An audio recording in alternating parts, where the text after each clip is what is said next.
රූපේ දී ඇති තොරතුරු අනුව BAE හි විශාලත්වය සොයන්න. BAE කියන්නේ මේක. මේ කෝණයේ විශාලත්වය හොයන්න තියෙන්නේ. right. මේ AB සහ CD රේඛා දෙක එක සමාන්තරයි. ඒක නිසා ඒකාන්තර කෝණ තියෙනවා. ඒකාන්තර කෝණ වලින් මේ 40 මෙතනට සමාන වෙනවා. Z හැඩති කෝණ නේද? ඒකාන්තර කෝණ. මෙතන අංශක 40යි. දැන් මේ තියෙන්නේ මෙන්න මේ ABE කියන ත්‍රිකෝණයේ බාහිර කෝණයක් තමයි මේ අංශක 70 කියලා කියන්නේ. BE පාදයේ තික් කරාම හැදෙන බාහිර කෝණය තමයි තියෙන්නේ. එතකොට මේ බාහිර කෝණය අභ්‍යන්තර සම්මුඛ කෝණ දෙකේ එකතුවට සමානයි. ඒක නිසා අපිට පුළුවන් ලියන්න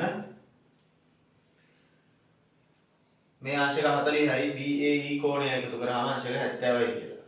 එහෙම නේද? right. එතකොට අංශක 40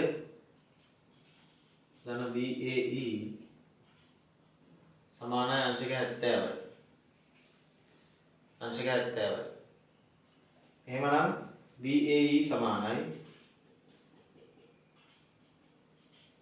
මේ අංශක 70න් මේ 40 අඩු කරාම BAE සමානයි අංශක 30යි. BAE කෝණයේ අගය අංශක